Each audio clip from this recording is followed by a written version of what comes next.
नमस्कार दोस्तों, आपका स्वागत है हमारे YouTube चैनल पर। दोस्तों, आज की कहानी का नाम है एक बहू ऐसी भी। माँ जी, ये 5,000 रुपये आप अपने पास रखिए।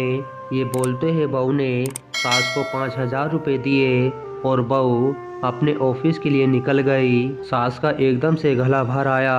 भरे गले से बोली, बेटी मुझे इतने पैसों का क्या काम है। माँ जी, 1 महीना हुआ है हमें इस नए घर में आए हुए। मैं रोज देख रही हूँ आपको इतनी चीज़ों के लिए पैसे लगते हैं। आप सब्जी लाती हो, फल लाती हो, काम वाली कभी आपको पैसे मांगती है। आप रोज सामने वाले गार्डन में घूमने जाती हो। आपका कुछ खाने का मन हुआ या कुछ खरीदने का मन हुआ तो आप ये 5,000 रुपये अपने पास रखिए। साथ चेहरे पर मुस्कुराहट लाते हुए बोली, पेंशन के पैसे रहते हैं मेरे पास। इस पर वह बोली, माँ जी आप गार्डन में जाती हैं, वहाँ आप फ्रेंड बनाएं।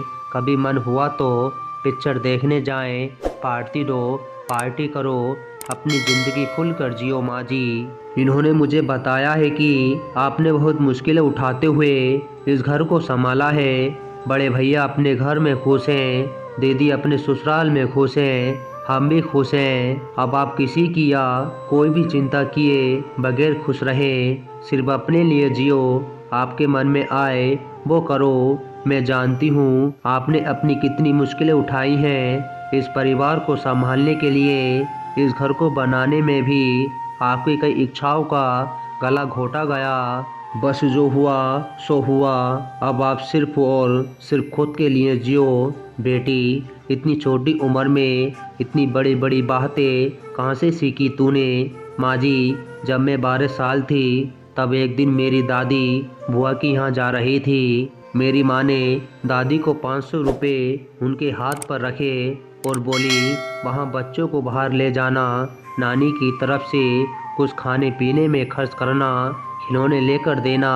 दादी मम्मी के गले में लगकर रोने लग गईं और उन्होंने इतने पैसे आज तक कभी भी दिल खोलकर खर्च किया ही नहीं। ऐसे बोलने लगी।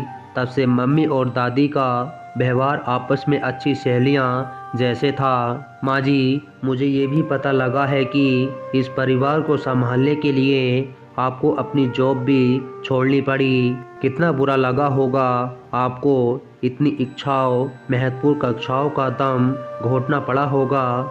इसके बाद हर छोटी बड़ी बातों के लिए आपको पति के सामने हाथ फैलाना पड़ा होगा। तब पति भी उपहार किए जैसे पैसे दिया करते थे। माँ जी, आज से आप आपकी पेंशन को खर्च ना करें। पेंशन के पैसे अपने पास ही रहने दीजिएगा। अगर मुझे कभी आवश्यकता लगी तो मैं आपसे ही मांगूंगी। बस बेटी, सब कुछ आज ही बोलेगी क्या? तुझे ऑफिस में देर हो रही है, जल्दी जा, मुझे बोलने दो माँ। ये भी मैं अपनी खुशी के लिए ही कर रही हूँ। मेरी माँ हमेशा कहती है कि 24 घंटे घर में काम करने वाली महिलाओं को कोई समझता ही नहीं है। लेकिन तुम अपनी सास की मेहनत को ध्यान में रखना। प्यार बोगी तो प्यार ही उगेगा। सास ने डमडमाई आंखों से बहू को गले लगाया और आंखों से ओझल न हो तब तक दरवाजे में खड़ी रही। बहू के आने पर मैं इस घर की चारदीवारी में बंद के रह जाऊंगी, ऐसा सोचा था। पर बेटी, तूने तो दरवाज़ा खोलकर मुझे बाहर का आसमान दिखा दिया। किसी की बेटी हमारे घर की बहू है और हमारी बेटी किसी की घर की बहू है। हमारी बेटी के पास वही लौट कर जाने वाला है जो व्यवहार हम अपनी बहू के साथ करेंगे। तो दोस्तों, आपको हमारी कहानी पसंद आई हो तो प्लीज़ लाइक और कमेंट और सब्सक्राइब करना ना भूलना। मिलते हैं आपको अगली वीडियो में। जब तक के लिए नमस्कार।